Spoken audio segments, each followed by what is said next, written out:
What's up? It's Mr. Enlightenment, the Kilowatt Poet. You've been enlightened, and you're watching Sunfire Films TV. I got somebody with me today that I've known for over 10 years. Somebody I call a true friend. Back when I was running the streets, if you saw me, you saw him. If you saw him, you saw me. He even gave me the honor of being in my wedding.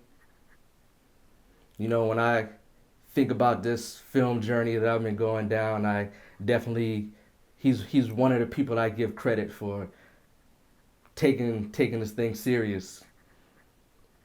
You know, he is somebody that the conversation is always great when we talk, man. We talk every couple days. You know what I'm saying? We know each other for so long that when we talk, it don't even gotta be anything special. But you know, he's somebody that he's a teacher, he's a poet, he's a lover of hip hop just like how I am. We got Joey Tucker, also known as the Kilowatt Poet, Mr. Enlightenment. He got so many names I can't remember all of them, but what's going on, my brother? What's up? Appreciate you having me, man. Thomas Edis is my homeboy. It's the Light Show. What's going on? Yes, sir, man. But like I said, man, I've known you for over 10 years, man. So a lot of this stuff I'm already know, but we're gonna go down memory lane. We're gonna talk about some new things, and we're gonna sit here and do what we do best, man. But you know, when I listen to your poetry and see you on stage and see the things that you write down, you know, I always think about, you know, like the rappers, the battle rappers. I hear the catchy lines, and I hear the you know, the metaphors or the punchlines, or you know, punchlines how a rapper would do. So who were some of the people that you listened to growing up, like the hip hop artists, the rappers that you grew up listening to? So I'm a South Carolina guy. I grew up South Carolina my whole life, but I listened to a lot of the New York rappers. Wu-Tang Clan, big time fan.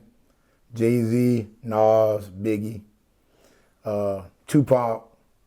Just anybody who was, you know, presented to me by, you know, watching Yo MTV Raps, Rap City, reading the Source magazine, just checking out videos back when videos was a thing, you know, on those MTV and BET in the afternoon, checking out the videos, and Right. that's big New York rap fan. Now, Yeah. I mean, I appreciate all the genres and, you know, especially down south, but my introduction to rap was New York. New York. That's always crazy, man, because you from the South, not too far away, Walterboro. I grew up in Charleston. And, you know, like, we close on age, man. So when I was growing up, it was always the down south guys. You know, I mean, I veered off a little bit, and, you know, like, we listened to the popular stuff that was on the radio or if it came on TV, but I didn't really dive in too deep with the up north guys until later on in life, man. We grew up listening to the Pastor Troys and the Outcasts and the Cash Moneys and the No Limits. So that's always been interesting to find out how people who are from a different area, like how they started listening to different people. So I always wondered that. But also, man, like when I listen to the poetry that you put out, you know, I hear like there's a lot of elements of that hip hop. So did you ever want to be a rapper? Did you ever think about doing rap back then? Man, like, since I play sports too, you know, lunchroom, locker room, everybody want to talk about music in general. Somebody gonna start rapping. Every now and then you might try to do a little freestyle or something. Yeah. I never took it seriously, but coming through school and when the teacher give you opportunity to write a rap as a way to show that you learned something, Yeah. I did that. But I never really say myself a rapper, Never but serious. I guess I did have the ability to put the words together. Like, I remember being on social media, me and some friends just going back and forth, Yeah. writing some bars down, whatever. But I think everybody growing up that listened to rap, you know, they kind of, freestyling. they kind of took their like attempt at rapping. Yeah. So, two questions. Who is your favorite rapper And who is your GOAT? Those are two very different questions, man. Like, favorite? And that it could just even be right now, because my favorite changes and my GOAT stays the same. But, who's your favorite? Who's your GOAT? So my favorite current rapper then. Favorite right now. Favorite current rapper. Currency is my favorite right now. Okay. If you're not familiar with Currency, rapper out of New Orleans. He spent some time with Young Money, even with No Limit a little bit, but never really came out. But he's got like a underground, he's just putting out rap, putting out music all the time. So I heard the name, decided to check him out. He did a lot of stuff with Wiz Khalifa, early 2000s. So I just kind of like started listening, and then I was liking it. So right now, he's one of my favorites to check out. And then all-time favorite, Jay-Z. Jay-Z. We got the same GOAT, man. I ain't got nothing to say about that. But, I think it might have been the first time I saw you live, and I came through and helped you film. It was at the Eclectic Vinyl. And that was like super eye-opening to me, because I had never seen you perform before. And like, it was just cool to see you on stage, how you had the crowd involved. You had you said you had that presence, you know what I'm saying? You had the crowd participating, you look real comfortable up there. And I just wanted to know, is that something that you kind of always had in you?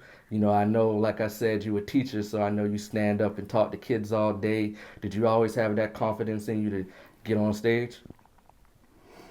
Not always. And it's a different, like for me being in front of kids, like I have a set curriculum I got to teach. So it's not like it's my work. I'm presenting the story and trying to help them understand the plot, characters and stuff. So it's a little different presentation. So I don't really get nervous standing in front of them, because they're going to feel how they want to feel about the school work anyway. Yeah. It's not like I got to win them over. It helps to win them over, but at the end of the day, we got this thing that we got to do. So that's a little different. But being a performer and then putting your words out, like I wrote this, and you want it to go over well, and it took a while to get to that point where, I'll be okay with just putting it out there. Either you love it, you don't. I'm just gonna share it. For me, more than you, it's a fine line between like, do I write it for the crowd, or do I write it for me? And some poems you share, some poems you don't. But as far as me putting my work out there, when you saw me at that night, I had been working on it for a while. So I remember my first open mic in 2010. Like I still had the paper out.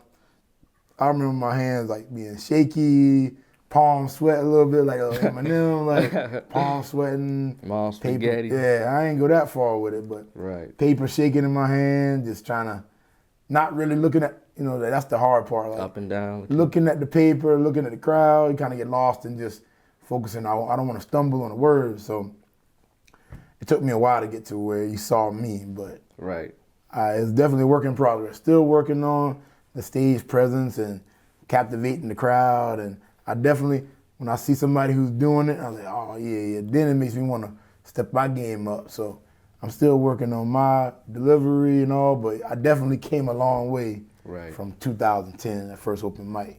Okay. So I was gonna ask you what your first moment was, but we already talked about that. So, do you feel like over the years, what are some of those things that, you talked about it a little bit, but what are some of those things where you're like, okay, I'm better at this now, but I need to work on these things? What are like some of those things that you look at and you're like, okay, these are things I got to work on? Or so it's different poets and levels of poetry, like spoken word, and they got this little different pockets of poetry, but you got people that read off phones now, people that read off paper, people bring up their notebook.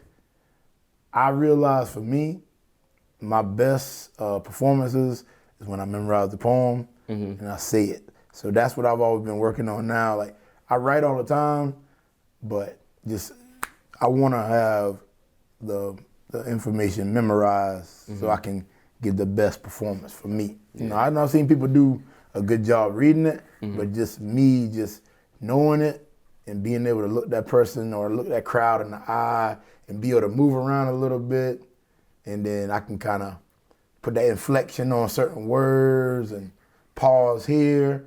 I just think it's a better overall performance when I memorize it. Yeah.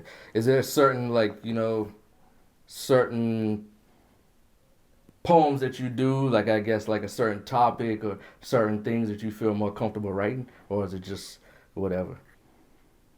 I try to be creative sometimes. Sometimes I write about other people's situations, trending topics on social media. Sometimes I get personal with it.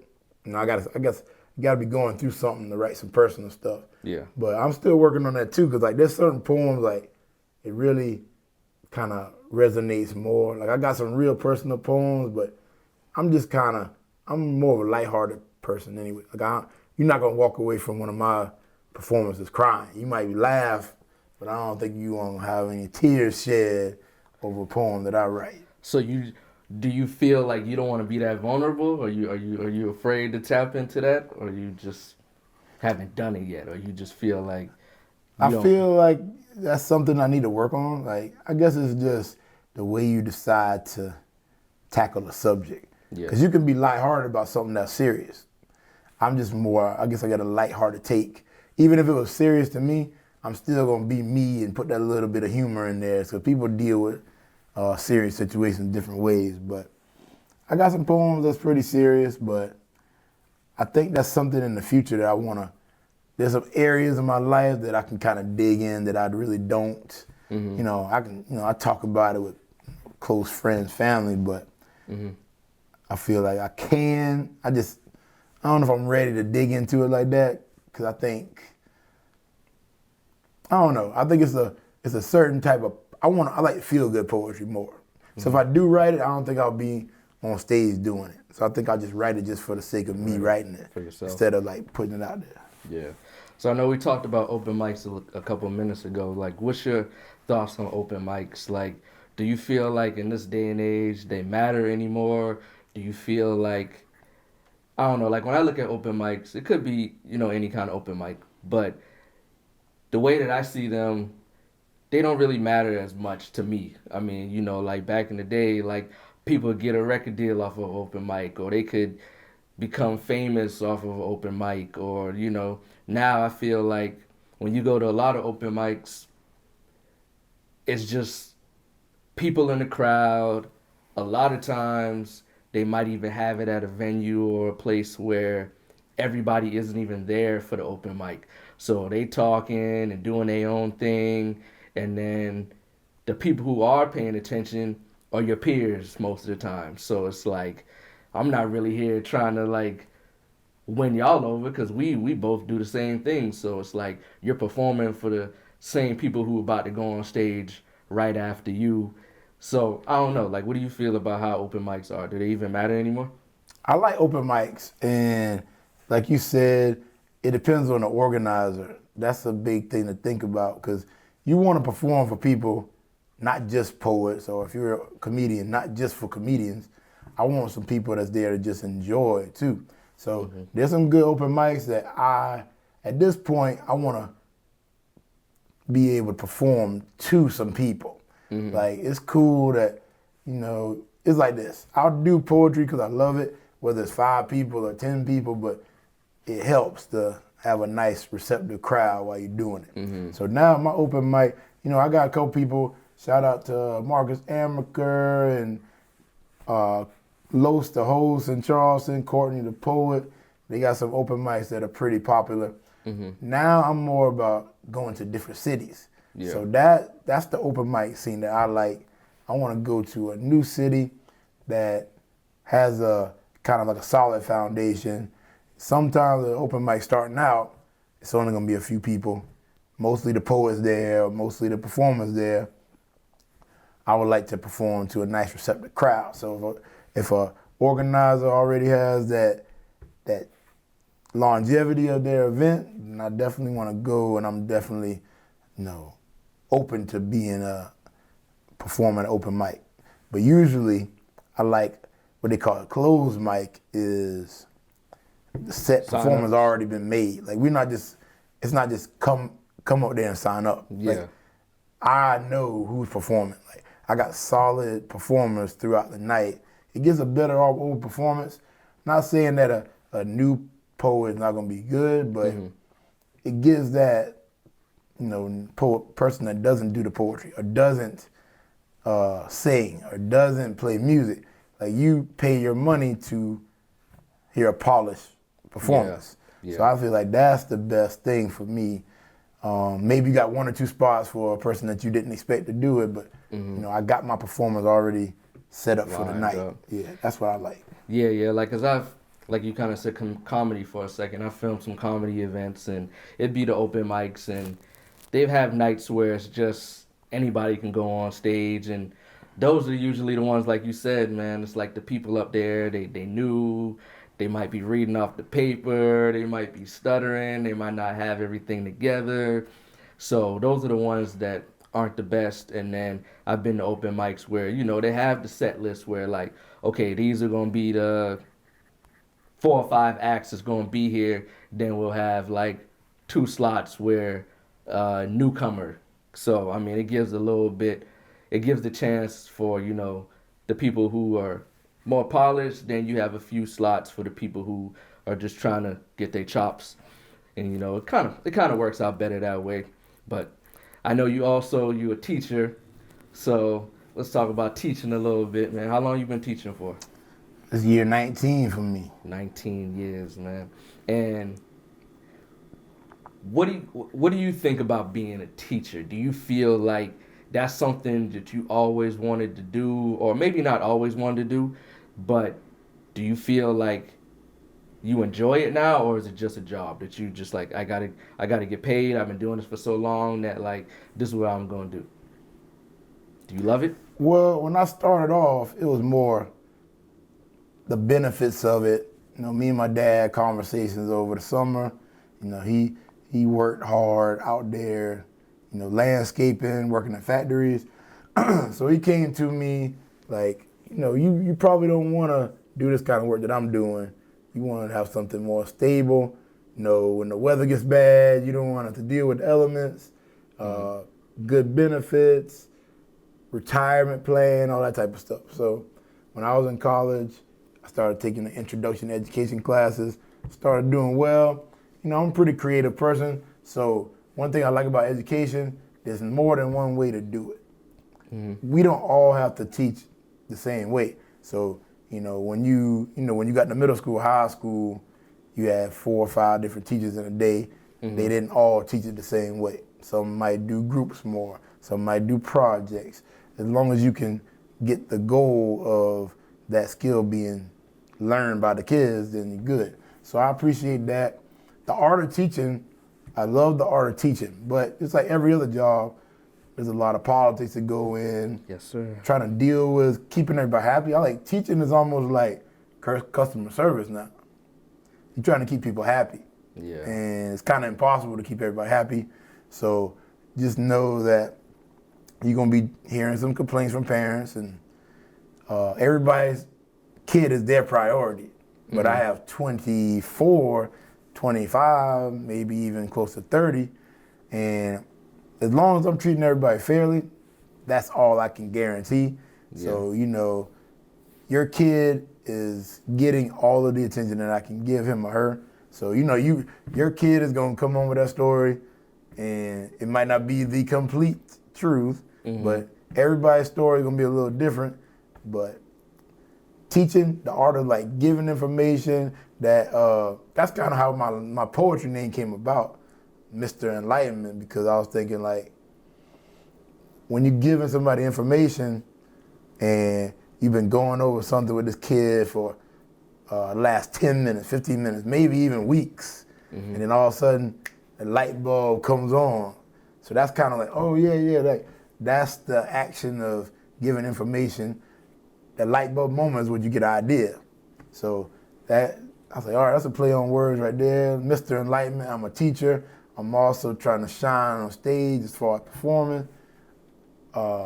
it all kind of tied in together. And then later on social media, I started going by as Kilowatt Poet. That was my handle. So the teaching, like I said, I love doing the teaching part. It's just the dealing with all the different personalities and situations that might pop up. Like we kind of wear a lot of hats as a teacher. Like, you know, I got a kid that's sick, they come to me. They having a problem with their friends, they come to me.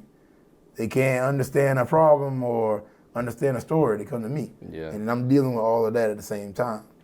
So when you get up in the morning, that alarm clock goes off. Are you happy to go to work? Or is it this at this point where it's like, hey, I've been doing it for 19 years. I'm probably not gonna be doing nothing else until I retire. Or are you happy? As a morning person in general, I'm not ever say I'm happy when that 5:15 alarm comes on. But it's a matter of like, once I get going, it's good. Like once I get it's like you dreading practice. But when you get out there, then it's all good then. It's muscle memory at that point. What's going on, guys? Sunfire Films here. If you live in Charleston or the surrounding areas and you need a videographer, please let me know. Whether it's a wedding, corporate event, live performance, I do a little bit of everything. So once again, please let me know. Now let's get back to the interview. You're watching Sunfire Films TV. So what are some of the things that you want to instill in the kids that you teach? Or what are some of the things that once they leave your classroom, you want to say, I taught them this, or they took these key things with them in life and I want to make sure I did that, or I would make sure I taught that? Or what are some of those things that you want to be remembered for from being a teacher? I know just over the years, just hearing about it, I want to be the person that kind of made them an independent learner. Like when you get into middle school, high school, you're going to struggle with some things, but I try to, set them up for, I'm going to be here kind of when you fall, but you got to, it's almost like the analogy when I was telling the class. First couple weeks, we got the training wheels on. After that, it's time for me to let go and let you start riding. So you know how it is when you first learn how to do something. You're going to fall a couple times, but get back up, keep going, that perseverance. I want them to kind of be able to problem solve too. Because a lot of students I see that they ask me a question, and if I learned this over the years, if I put it back on them. And you teach what grade? I teach fifth grade. I taught fourth grade, and now I teach fifth. So basically, at this point, I've done probably half of my years in fourth, half of my years in fifth. Mm-hmm. So it's been upper elementary. So they are a little more independent, but still they have their moments where they need that reassurance. But I'm trying to get them to be their own help at times. Because a lot of kids, what they consider, I need help. Like, okay, what have you done? I haven't even started on the problem yet. I can't even help you if you haven't taken that first step. So I'm trying to get them to be a problem solver too. So a lot of the time, when a kid asks me a question, I put it back on them. Like, okay, what have you done so far? Or I'll ask them a question to get them thinking. Right. And then at the end of it, they come up with an answer on their own. It's like, well, what did I really do for you? Like, you answered your own question. Yeah. So first thing to do, raise your hand.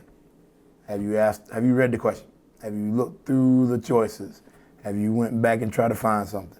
I was like, you give me what you think, I can agree or disagree. So I'm telling them, don't expect me to give you the answer. But if you give me your answer, I can say, oh, you're on the wrong track. This is where you should be going. This is your thought process. I'll agree with it, disagree. All right, then I kind of rearrange their course. Mm-hmm. So I try to put it more on them to be that independent thinker, independent learner. Mm-hmm.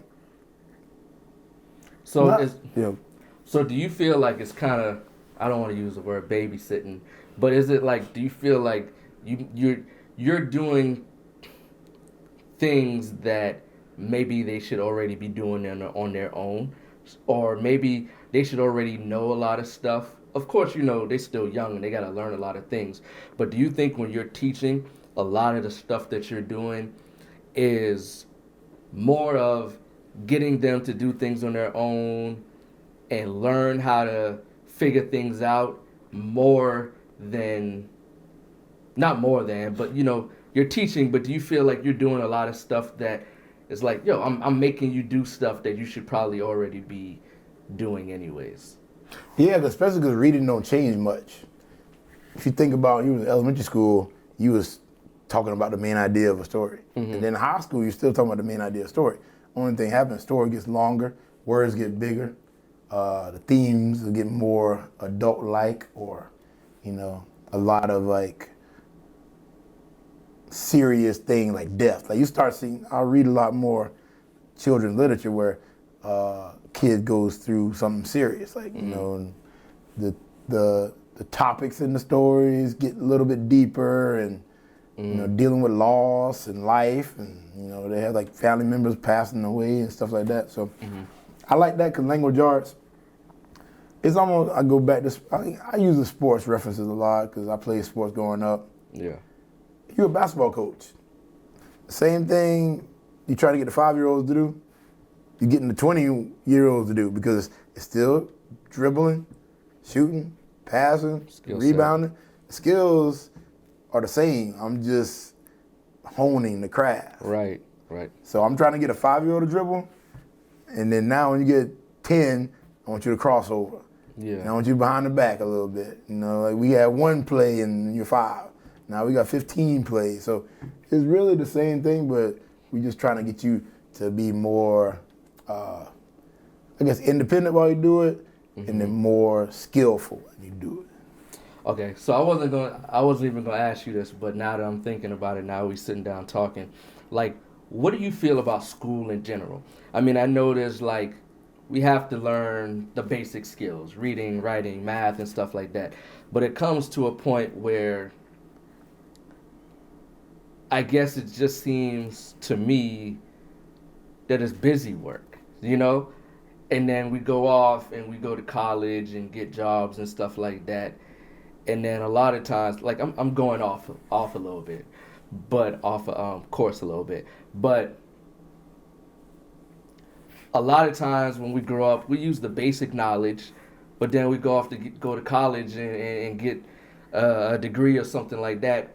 A lot of times people don't even use those things. So like, what is your take on school in general? And like, when does it get to a point where you feel like, I mean, unless you want to be a lawyer or something like that, when does it get to the point that it's like, these things are like, it's just busy work? Like, when does it get to that point? Or do you even feel that way?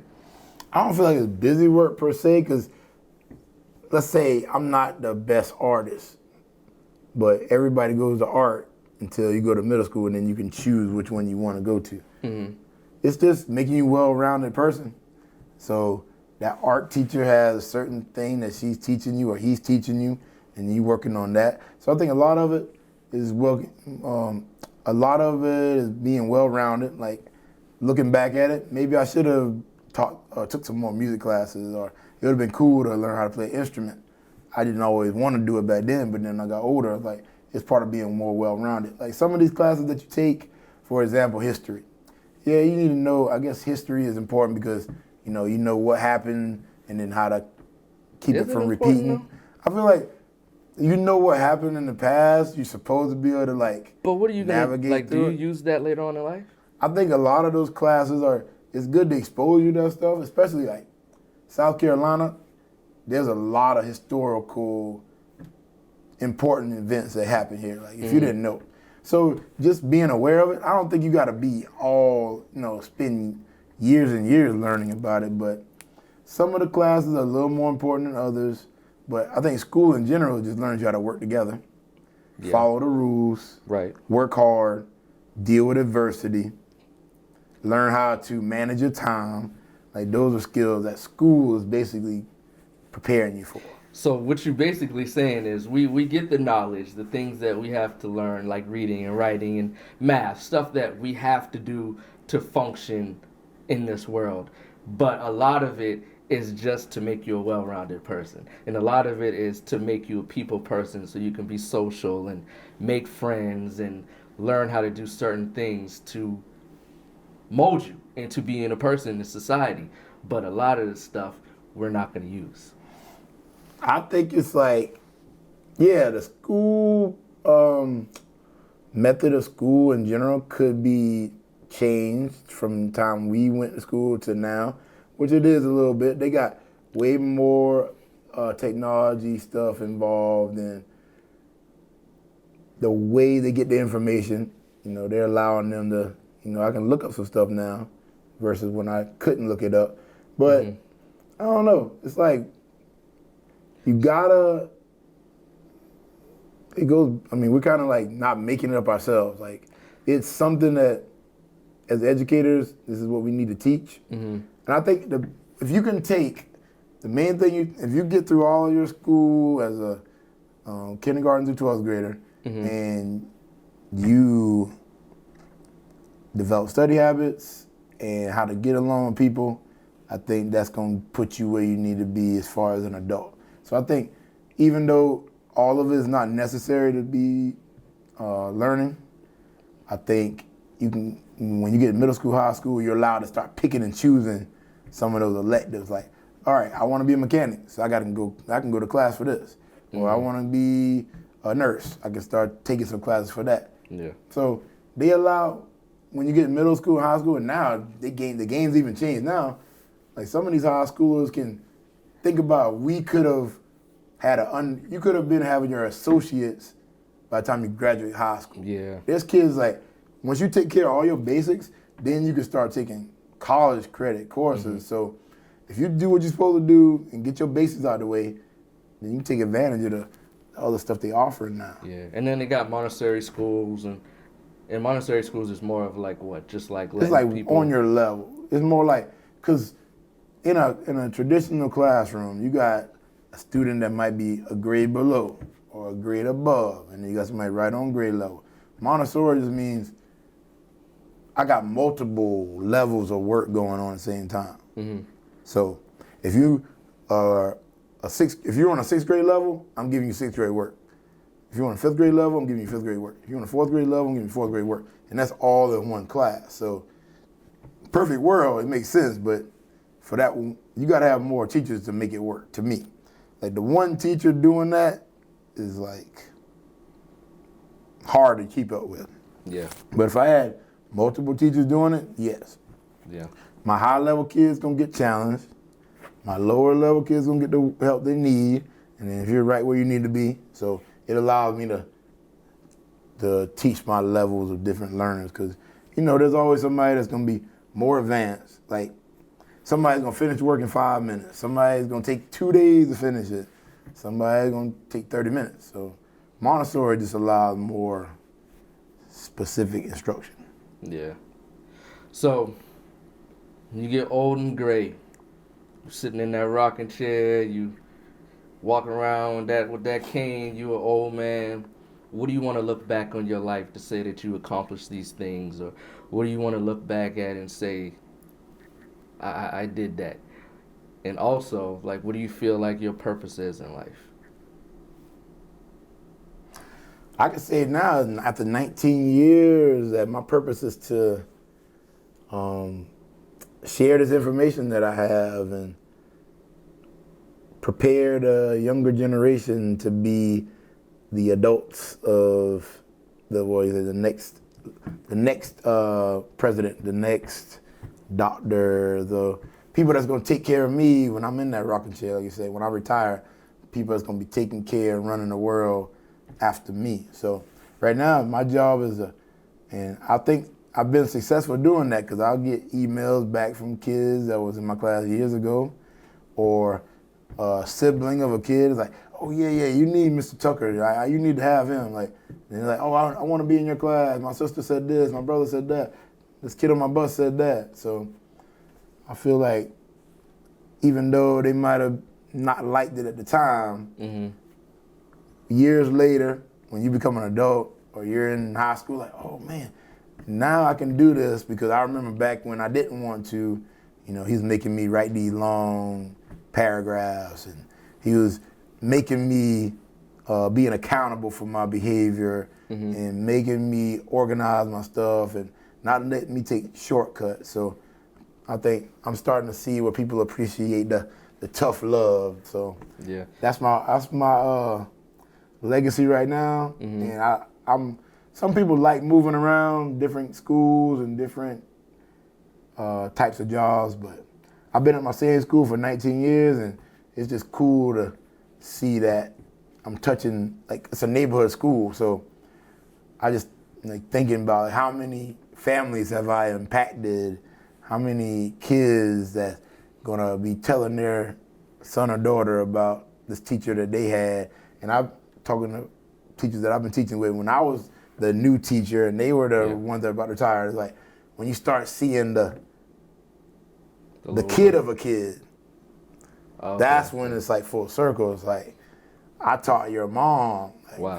Damn, that's crazy right there. Yeah. But I haven't gotten that point yet, but I know some kids that I taught that have kids. So depending on when you have your kid, it could happen before I retire. So how long you got left? Technically 9 years. How long you think you gonna stay longer than that? I'm gonna keep going. Like, I can see 30 years, but right now I'm 30 more? 30 total. I'm 19 right now. Yeah. I can see. So 28 is what I gotta get to. Yeah. But I can see myself doing 30. But even when I'm done with that, I kind of wanna be more specific. Like, I wanna. Right now, my idea is to teach poetry to kids and be more specialized. Like, right now, I'm teaching everything. But then when I retire, I want to, like, hey, I'm coming to this class, but I only want to teach your kids poetry. So that's kind of my thought process now, is I'm getting ready to wrap up one type of teaching where, all right, now, I'm passionate about poetry. Now I want to come in. I don't have to do all the other stuff, but I'm going to come into this teacher's class and teach poetry, because you can't really get in depth. There's so many different things you gotta teach. It's almost like you need somebody else to come in that can just focus on that one thing. So I've had people come in, even the school districts do it.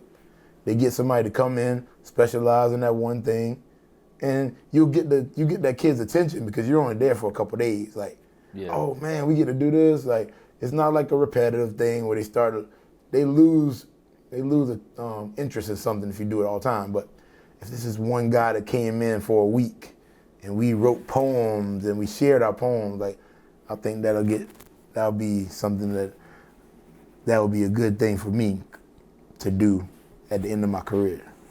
Yeah, and then you said that made me forget something that I wanted to even ask you a while ago. Like, do you think that people still care about poetry? Is it a lost art? Is it one of those things that, that, I don't know, like, I remember when I was younger, man, we talked about Outkast. They always had Big Rube on they albums, and we look forward to listening to that. And I had a moment in my life when I lived in D.C., and I remember Def Poetry Jam. They went on tour, and I went and saw them in D.C. one time. And I feel like those moments or those things that we grew up on when we think of poetry, they're not existing anymore. They're like, do people still care about poetry? It's still there, man. Like, it just depends on, like, the region or what city. Because to a Charleston person, poetry might not be that big a scene. But you say when you lived in D.C., it was a big scene. Like, for example, go-go. To me, I've never lived in D.C., but I hear about it. You experience it. Like, go-go in D.C. is different than anywhere else. So I guess regionally, it still is important as any other thing. And then a couple years ago, it was this one young poet that performed at the inauguration. And it was a big deal because she was young, and then she did some poem that was just blowing everybody's mind. And people were like, that's cool. Like, when people are presented it and they realize, like, oh, poetry's powerful still to this day. You just don't get exposed to it that much. But poetry is important. And I guess depending on where you grew up or where you live, you see more of poetry and how it's used. And I follow some guys on social media, and he's literally, you know, talking about how poetry can be used in several different avenues. Like, I've seen people do a poem at an event. Let's say a birthday party, you can do a poem for their birthday. If you have like a conference, have a poet kind of kick it off. Just kind of like get people in, you know, kick it off. I've seen lots of different times where you just somebody come in and do a poem as a way of like kicking off everything, or have a poem that kind of touches on the theme. Let's say we got a conference and the theme is family or love or something like that, or ambition, for example. Let's say ambition or entrepreneur conference, or ambition, taking risk, and then somebody does a poem to kind of kick it off. So poetry can be used in so many different ways. Yeah. So for a person that might be a young kid, or even somebody that's older that might be watching us right now, and they want to be a poet, or they're writing in their room, or they want to take it serious, like, do you feel like if they want to take it serious and that's what they want to do in life, do you feel like that's a path that they should go down? And I know you're also a teacher, so you know, like, that's where most of your, you know, your income comes from and stuff like that. But like, if they want to be a poet and they like, oh, I want to make a living off of this, like, do you think that that's something they should do? Is it hard? Like, what's your thoughts on that? I'm not gonna say that they shouldn't. Like, it's definitely possible to be like you say, a writer. Like, there's so many people that write books for a living, and you can do that as a poet.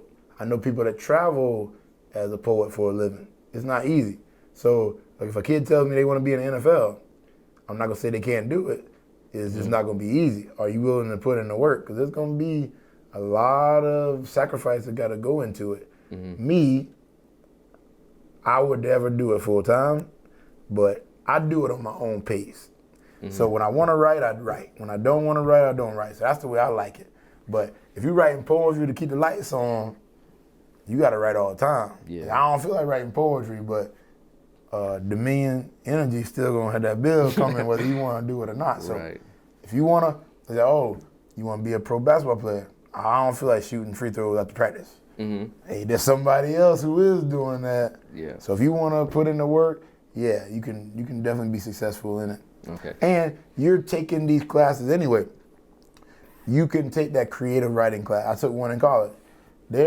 While you're going through school, you can tap into that creativity. They have classes, they got clubs. I was talking to a teacher not too long ago. She has like a club where, I think it's even a class, where they pretty much write poetry. And then they go around performing, and then they having a yearly event where the parents come in and hear them do their poetry. So if that kid was like, I want to do poetry and I want to make money at it, what would be the avenue? Like how you said, like writing books, like where do you feel like the direction that they would go in where it would be the most fruitful for them? Performing it. Performing it? Yep. It's just like musician. Recording it, putting it out there. So that's more fruitful than like if they wrote books? I think so. Because when you perform it, you can bring the book. Because after they hear you, they want to buy the book. So if you can pair your performing with the book, then it's double the income. Because let's say you get paid a certain amount of money to do the poem. And then you have a table set up. So let's say everybody at that conference heard you do that poem, and now you got a set up table. So on their way out, they're getting a business card from you. Oh, I got another event that I think you'd be good to do a poem at. So that performance is going to lead into other ways to make money. But I think performing is always going to be that. Because what about the people that don't read? There's a lot of people who just don't. I'm not. Yeah. I buy this book. I'm probably not going to read it. Yeah. You heard me do it. You like hearing me do it. That's when recording it. I got poetry on Spotify, Apple Music too. Like, it's not making me a bunch of money, but it's a way to hear me. So if they do want to reach out, like say a business owner reaches out to me like, hey, can you do some poetry at my event? A friend of mine's getting married.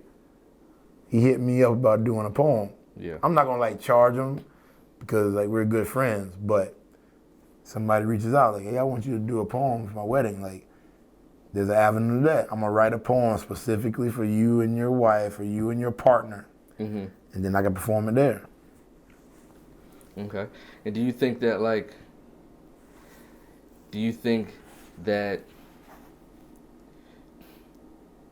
I don't want to say not do poetry, but do you think that like they could branch off and be like, well, I do want to write books, or like, because I know you do like your little poetry books, but do you do like writing of any other kind? Do you do a lot of reading?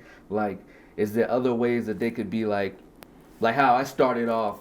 Like people who know my story, I started off DJing and I had a camera and I would do stuff with that while I was actually a DJ, but then I transitioned to being a videographer. So do you feel like that transition might be something that they would want to do? Like, I'm doing my poems and stuff like that, but let me transition and maybe write some stories or write books. Or I feel like if you're creative, you could write other types of writing too.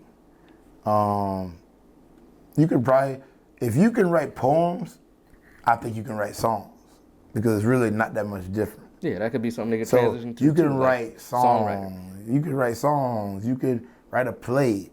I know a lot of poets who are just, if you're an artsy person, I feel like you're creative in other different ways. So while you're writing your poems, you're performing your poems, you're writing a book. Like I said, even the average person wants to have more than one stream of income. So yeah, I feel like you can. I have written short stories before. Like that's just, I'm not a long-winded person, so poetry's right up my avenue. Like I don't have to write a 3-page story. Yeah. It can be a minute, 45 seconds, whatever. Yeah. Even some shorter poems than that. So that's my avenue of writing. But then maybe I can collab with somebody, because a lot of these stars write books, but it's somebody else writing it, or they're collabing with it. So you could collab with somebody, write a book. You could write a play, maybe a script. Like, yeah, so I feel like you're a writer. I think you could branch out. Yeah, man. Like, that's the only reason why I asked is, to keep people's eyes open. Like, we always have a vision that we want, or it's kind of like what we see doing, and then things veer off and they can change. And a lot of times we don't even think about what we're doing right now could lead us into another direction. That's the only reason why I asked that question. So, I mean, why pigeonhole yourself into it? I mean, we do it all the time, man. I thought I was gonna be the biggest DJ in the world. Look at me now. But the pivot. Yeah, the pivot. What's going on, guys? Sunfire Films here. If you made it this far into the interview, thank you. But don't forget to like, comment, subscribe, and share. Now let's get back to the interview. You're watching Sunfire Films TV. So what's one piece of advice that you learned in life that somebody told you or taught you that you would want to pass on to somebody? I guess I'm big on this too, especially with students. You gotta do the stuff you don't want to do the stuff you do want to do. Yes, sir. Because there's a lot of stuff that you don't want to do per se, but you want to have the extra money, or you want to have this promotion. So yes, you gotta do the stuff you don't want to do the stuff you do want to do. So that lesson, and hard work was like, my dad's one of the hardest working people I know, to a fault. Like, I don't think he works too hard. Like, me and him are a little different. Like, he is not, I'm more like chill time. I like my chill time. He don't know how to chill. So, but I did, I saw that hard work will get you what you need. Yeah. Sacrifice and hard work. You might not want to do it, but it'll get you done. Like, I didn't want to be out there cutting grass in the summertime, but at the time, that couple $100 a week, I was like, man, I can get these video games I want. I can buy this cassette tape, or I can go to the movies or whatever. Yeah. So, hey, that's what I needed. I live by that myself, man. Do the things that you don't want to do so you can do the things that you do want to do. Yeah, man. So, what's one thing that people don't really know about you, or something that they may think about you and it's not even the way that way it may seem? People think I'm pretty like go with the flow. I try to stay positive about it, but I got my good days and bad days like everybody else. I'm pretty even. Like, you won't see me really get mad about anything, but there are moments like that I get angry. Things that make me angry, even though I just don't let it get the best of me. So, people see me as this happy-go-lucky person, but I do have my days when, things aren't going right, or I'm just feeling down about something. I just don't let it kind of get the best of me. So. And what do you do?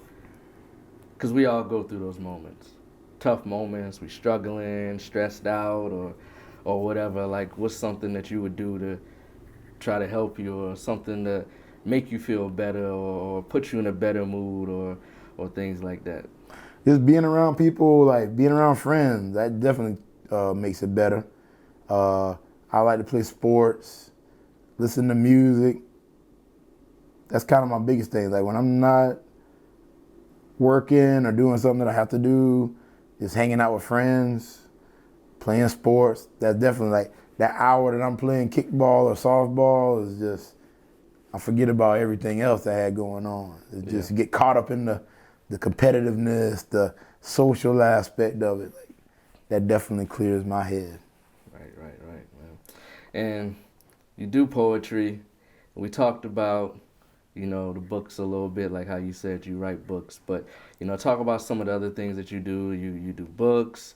You got some merch. You got T-shirts. You do shows. So talk about some of those things real quick. So, speaking of open mics and just wanting to get myself out there as a performer, I decided to do my own show. Because in the poetry world, or just in the musician world, comic world, you want to get to the point where somebody's like reaching out to you, so they can pay you to do it. I wasn't getting that as much as I wanted to, so let me present myself. I'm gonna have my own show, just because I do a lot of social media, self-promote. I've been getting better at self-promoting. I don't want to like annoy you, but I want to let you know that I do poetry. So I was just around town, and just people that see what I post, like, hey, I see you posting your videos. Where can I see you do something at? So I was like, all right, cool. I started putting my own event together. So I've been doing it for the last few years, and starting to get bigger, and I'm getting good feedback. So I basically put on an hour show. I reach out to the venue, put together the performance myself, and I kind of showcase my poetry. I have a group of my poetry friends, and just people I've met, just some social networking, just being at different events. I reach out to them, like, hey, I want you to come do some poetry at my event. So I get a nice lineup, a nice variety. That's what I love about poetry, is like not one way to do it. Yeah. So there's so many different poets out there.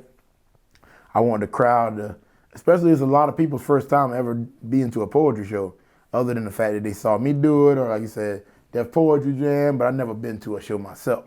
So I've been inviting people out, and they've been having a good time, and they're asking me when the next one is. And so I try to have enough where you're looking forward to the next one. Right. I don't want to oversaturate it. I want you to looking forward to the next one. I got people asking about when's the next light show. So my poetry event is called the Light Show. Yeah. And then I do about 20 minutes of poetry myself, and then I have a nice mix of my poetry friends come out and do something too. Yeah, and then you got the books. How many books you got? So officially, I got one book that you can get on Amazon called Flicker Poetry. But before that, I was doing some kind of like my version of a mixtape. I put together this book of poems on my own, and I was just selling them through, just networking on people, going to events. So I did 3 of those, and then I got some CDs that I started recording and putting it on Bandcamp, if you're familiar with that. Yeah. Apple Music, Spotify. So you can check me out at Mr. Enlightenment on Apple Music, Spotify. If you're a Bandcamp person, Mr. Enlightenment on there. So books that I was putting together on my own. Then I want to be taken seriously to the poetry world in general. They consider you an author when you got that barcode. Like my book can be in Barnes & Noble. My book can be in the Amazon store. It could be sold on my website. So I got that barcode on it now. Like I'm official now. I got the barcode. So I can go perform at the library or, with some other authors. I can be on the panel with some other authors because I got that barcode now. Right. So we're going to get out of here in a second, man. But give any contacts you want to give, your social medias and everything like that. So Instagram, @KilowattPoet, Snapchat, TikTok, @KilowattPoet. YouTube channel is Kilowatt Poet 1. Just search Mr. Enlightenment, it'll pop up. I appreciate the follows. I post a lot. I got some videos and I post some small poems just to get some conversation and all. So I'm definitely big on interacting with people. So follow me. We can interact. You want me to come out to a show? You got a friend that likes poetry. Tell them about the light show. Tell them about Mr. Enlightenment. If you see a shirt around town, Thomas Edison, my homeboy, or Be the Light, or Love Like Tesla, Hustle Like Edison. So I got a line of shirts, hats, merch games, fluorescent, my promo game. I got stickers all over town. Definitely doing some promo. Mr. Enlightenment, check me out. Yes, sir, man. And if you don't know the face by now, I am Sunfire Films. I got my boy with me, Joey Tucker, Mr. Enlightenment, the Kilowatt Poet. You're watching Sunfire Films TV. We gone. You've been enlightened.